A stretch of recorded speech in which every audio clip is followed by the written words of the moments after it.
Bonjour mes chers étudiants. Alors suite à vos demandes, je vais bien sûr expliquer le protocole et la manipulation de TP numéro 4. Alors le TP numéro 4 concerne le chapitre de la physiologie de la digestion et intitulé la digestion enzymatique.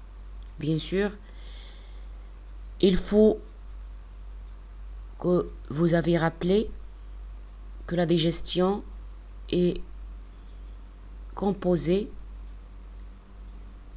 d'une partie mécanique et autre partie chimique. Chimique, c'est-à-dire il y a des enzymes qui assurent la dégradation des aliments en nutriments à tous les niveaux de tube digestif. Qu'en TP, on va étudier la digestion enzymatique in vitro à travers 3 manipulations. La première, c'est la digestion salivaire, c'est-à-dire la digestion au niveau de la bouche, in vivo. On va réaliser in vitro. La digestion gastrique, c'est-à-dire la dégradation des protéines à travers la pepsine, aussi on va réaliser in vitro. Et enfin la digestion des graisses à travers la digestion pancréatique, et aussi on va la réaliser au niveau de laboratoire, c'est-à-dire in vitro.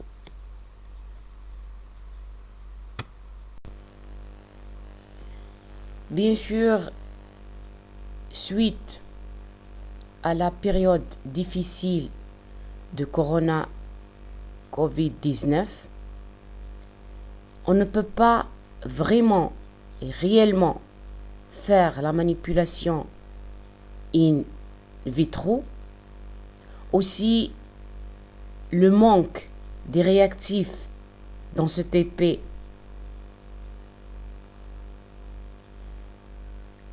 nous empêche de faire réellement la manipulation, mais j'essaye de faire le maximum pour expliquer le protocole, la manipulation à travers ce vidéo. Et on peut dire que le but de cette manipulation, c'est la mise en évidence des caractères généraux de l'action des enzymes et réalisation de digestion in vitro.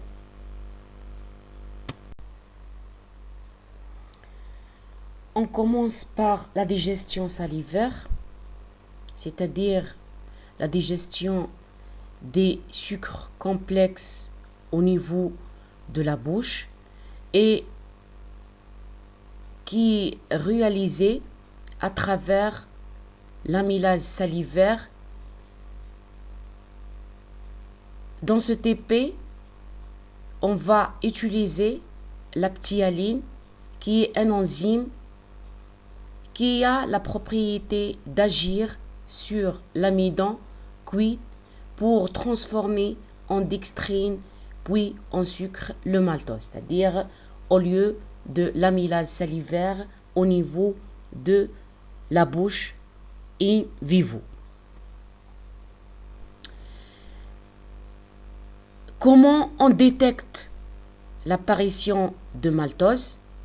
À travers le test de Benedict.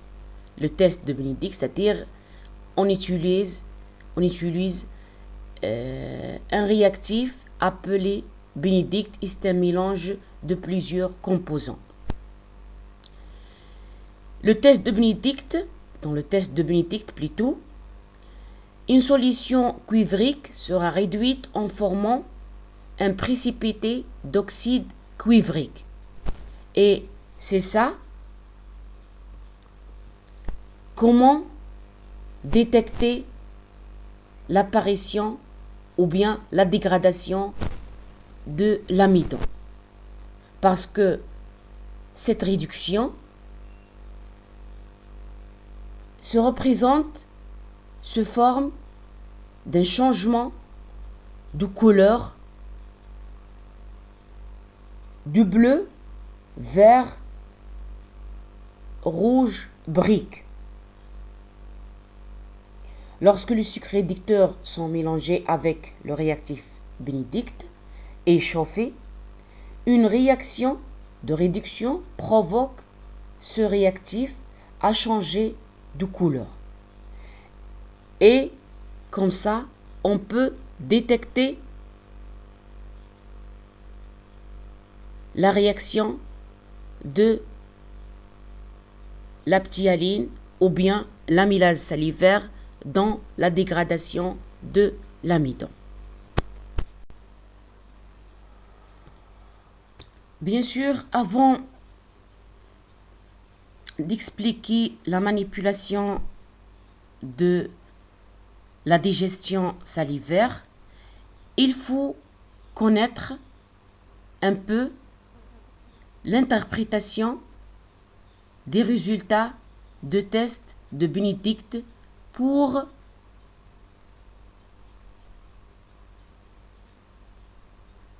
bien interpréter vos résultats.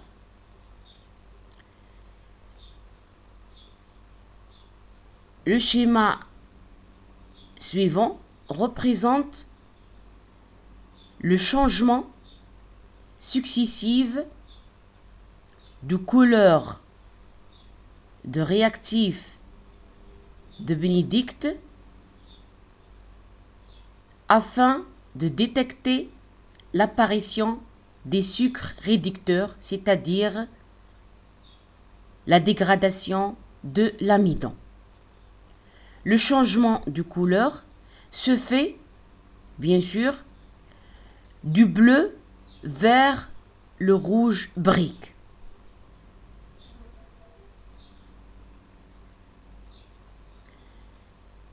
Le bleu, bien sûr, s'il n'y a pas dégradation, c'est-à-dire il n'y a pas réduction de l'amidon au sucre simple ou bien au maltose. Donc, il n'y a aucune réaction se fait. Le changement du vert vers le rouge foncé ou bien brique plutôt, ou bien on peut dire le marron rouillé, explique ou bien détermine la quantité et le type de sucre dans, bien sûr,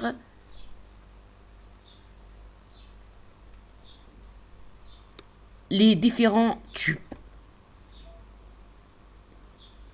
On commence par le vert. Si la couleur à l'ébullition est changée en vert, alors on peut interpréter par l'apparition de 0,1 à 0,5% de sucre en solution. Si elle change de couleur en jaune, alors de 0,5 à 1% l'apparition de sucre. Si elle passe à l'orange, cela signifie que 1 à 1,5% de sucre, bien sûr, simple, est présent.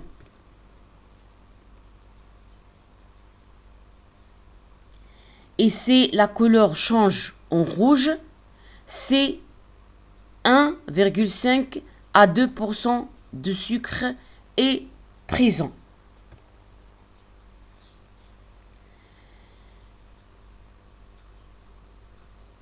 Quand la couleur se change en rouge brique, cela signifie que plus de 2% de sucre est présent dans la solution et c'est bien sûr le bon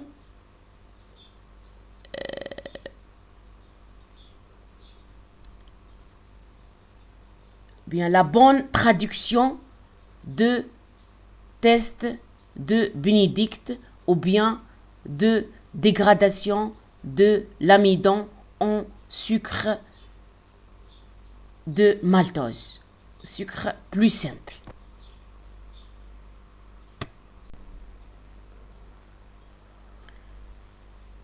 On passe au mode opératoire.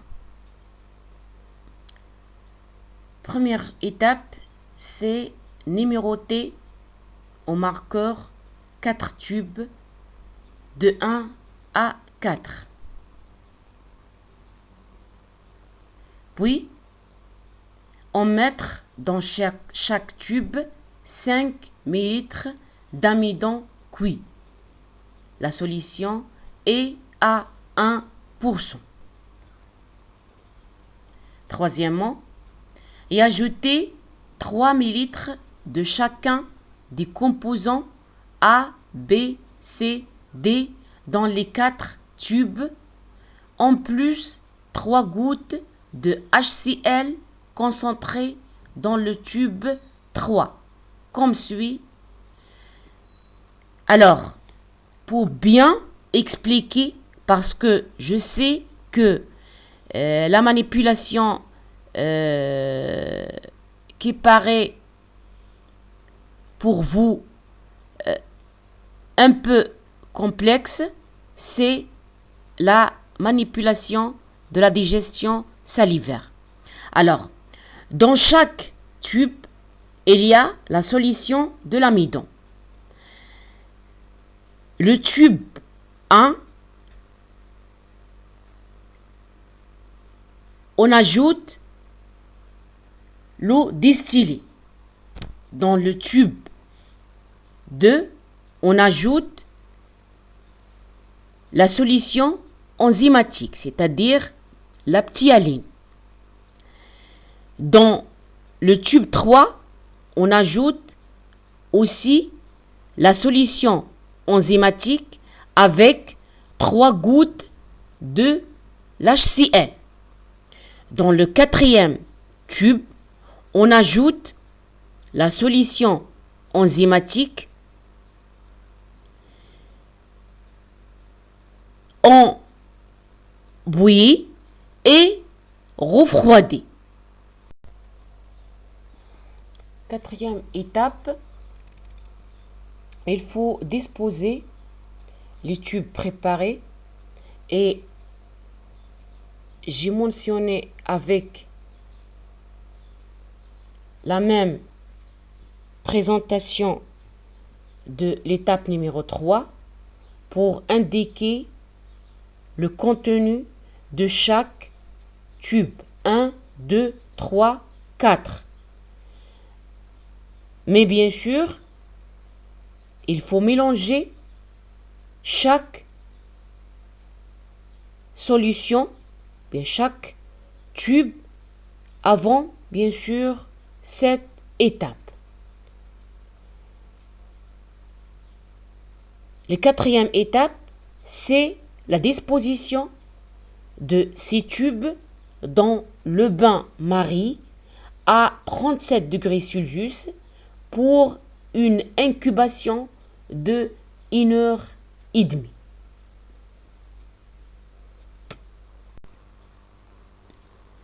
À la fin de cette étape, on prépare deuxième série de tubes. Le contenu de tubes incubés est partagé dans 2 tubes propres, c'est-à-dire on va diviser le contenu de tube 1, 2, 3, 4 en 2. Et le résultat, c'est quoi? C'est 8 tubes. À chaque tube, on trouve les composants de l'étape 1, c'est-à-dire les composants de tube 1, 2, 3, 4.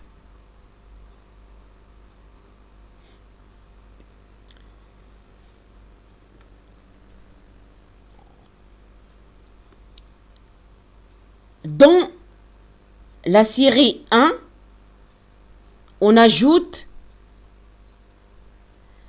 autre solution qui est la solution Lugol.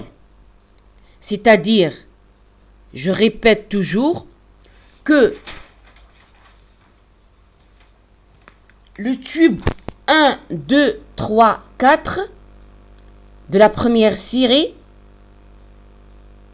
se compose de la même composant de tube 1, 2, 3, 4 de la série 2. Mais chaque série, on ajoute un réactif à part. On commence par la série 1, on ajoute la solution de Lugol. Pourquoi? Pour tester la présence des sucres réducteurs dans la série 1.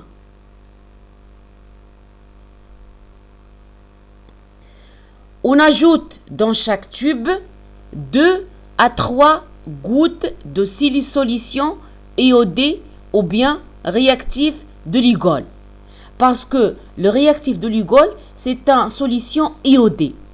Et quand on dit la présence de sucre réducteur, c'est-à-dire la même chose. La même chose, c'est l'apparition ou bien l'existence de l'amidon. Parce que si l'amidon existe, c'est-à-dire il n'y a pas de sucre réducteur. Si les sucres réducteurs existent, c'est-à-dire il n'y a pas de l'amidon.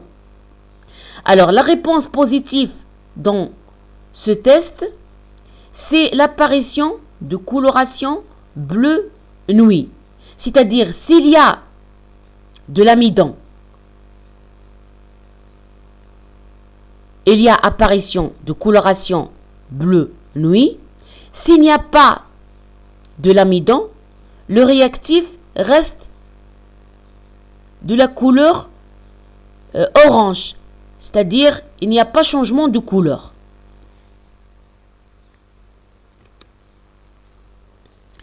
La deuxième série, dans la deuxième série, on ajoute autre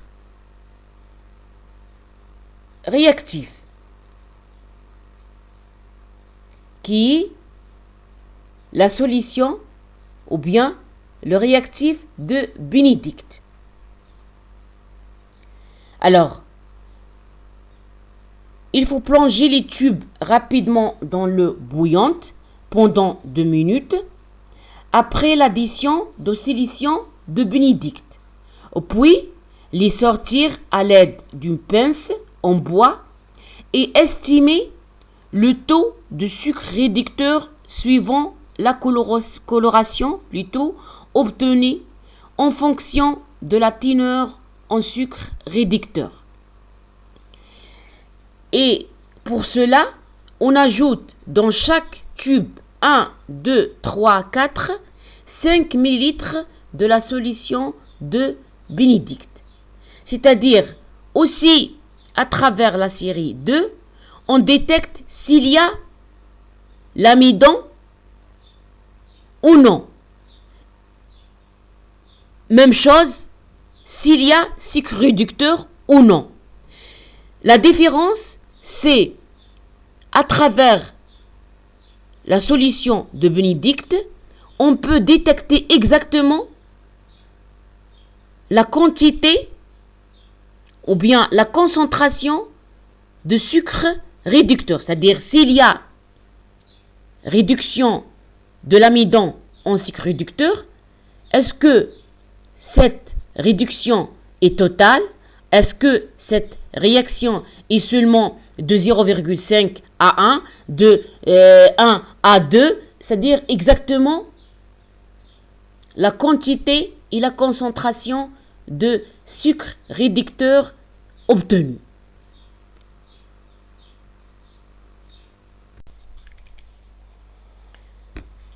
Le schéma ou bien les figures suivantes représentent les observations et les résultats obtenus après la manipulation. La série 1, c'est la série qui représente le résultat de test Lugol, alors que la figure 2 représente la série 2 qui est testée par le réactif de Bénédicte. À travers, bien sûr, ces changements de couleur, dans la série 1 ou bien la série 2, vous pouvez répondre sur les questions suivantes dans vos rapports. Première question, reportez les résultats obtenus avec la série ou bien les séries 1 et 2 dans un tableau récapitulatif. Puis, interprétez vos résultats et conclure. Et comme ça, on a fini la première manipulation qui est la digestion salivaire. Deuxième manipulation, c'est la manipulation qui étudie la digestion des protéines à travers les sucs gastriques et spécialement et précisément plutôt la pepsine comme un enzyme sécrété par les cellules pariétales stomacales. Elle permet la digestion de 15% des protéines en acides aminés. La plus grande partie des protéines est hydrolysée normalement dans l'intestin grêle sous l'action de la trypsine et de la chymotrypsine sécrétée par le pancréas et à travers les dipeptidases sécrétées par la muqueuse intestinale. À travers cette digestion, bien, le pourcentage même diminué de 15%, on va étudier la digestion enzymatique, chimique des protéines comme exemple de la digestion gastrique.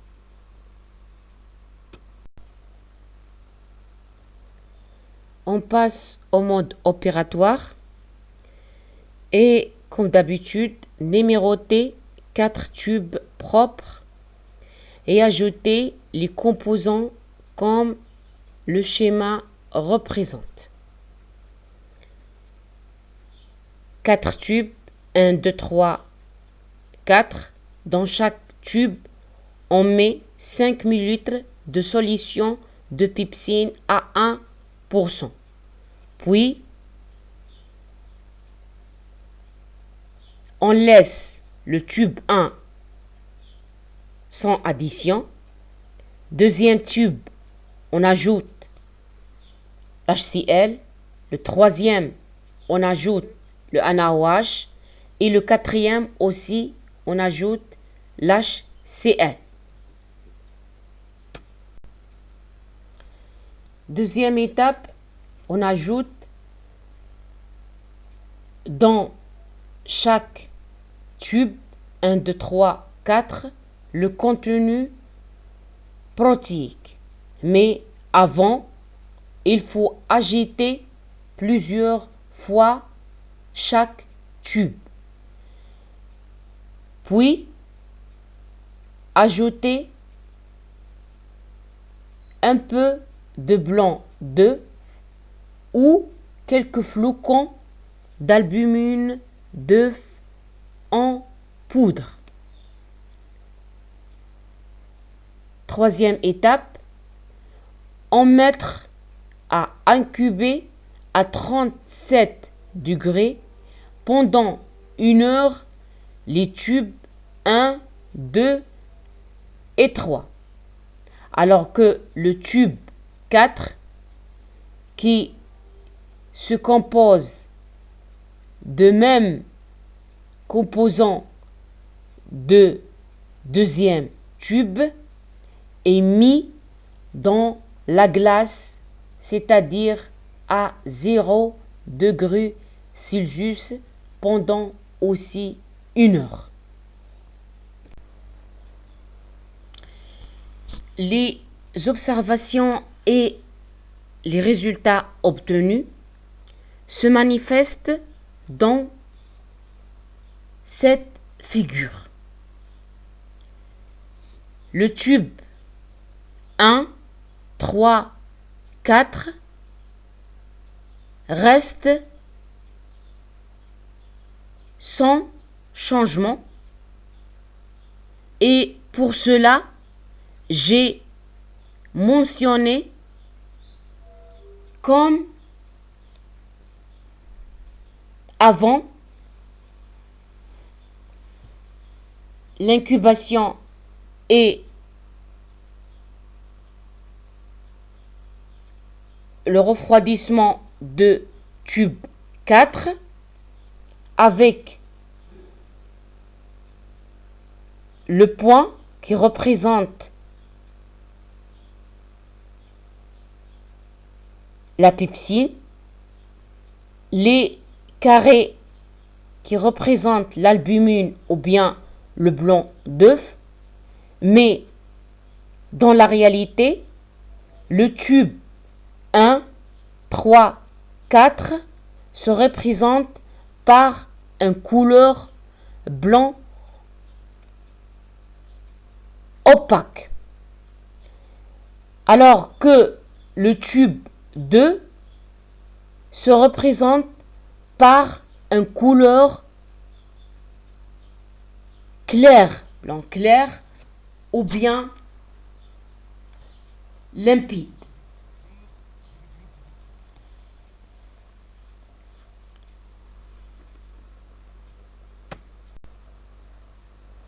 Maintenant, les questions à rechercher, si en consultant vos résultats, déterminez l'apparence du blanc d'œuf ou albumine dans les 4 tubes. Puis, interprétez les résultats obtenus et conclure. Et j'ai déjà un peu donné l'interprétation et les réponses de ces questions pour un peu visualiser vraiment la manipulation.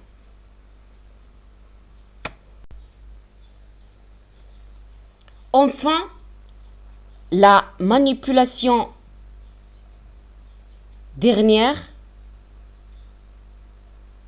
se représente par la digestion des graisses à travers la digestion pancréatique et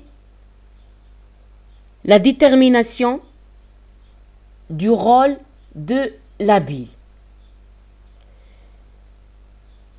on peut dire que le pancréas exocrine élabore le suc pancréatique qui renferme l'amylase pancréatique qui hydrolyse 60% de l'amidon ingéré, la trypsine et la chymotrypsine comme des protéases dégradent les protéines et une lipase qui transforme les lipides en acides gras.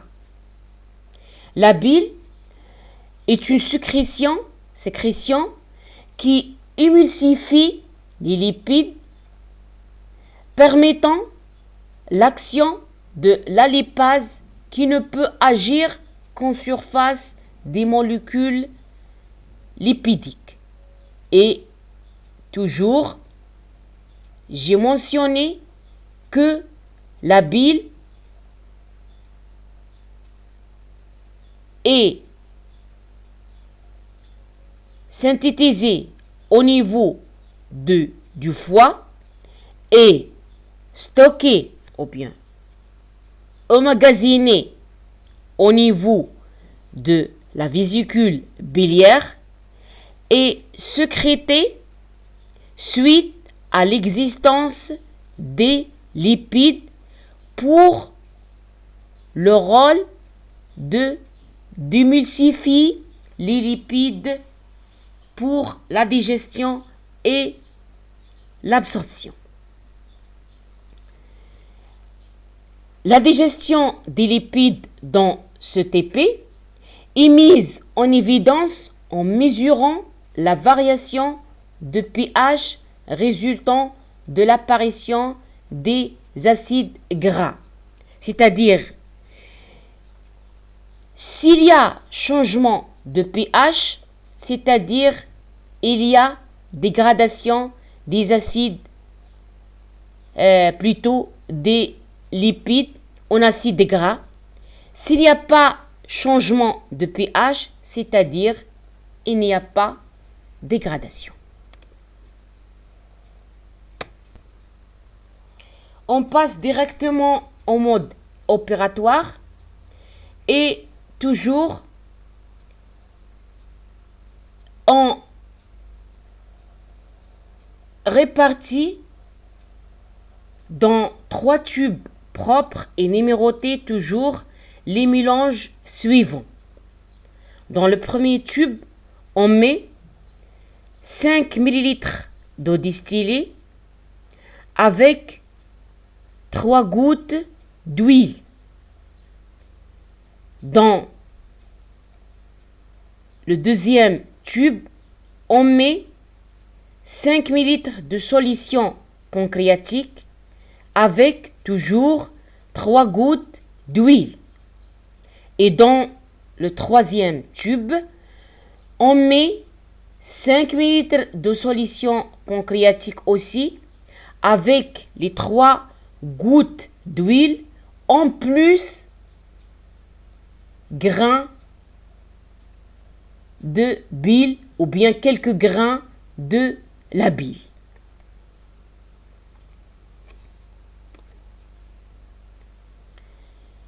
Puis,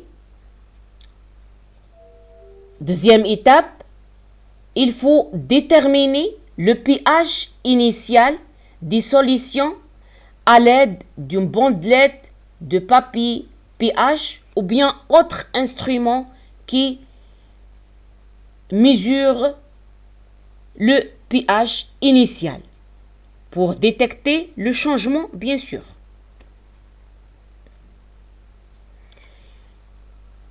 Après, on met les tubes à incuber pendant 1 heure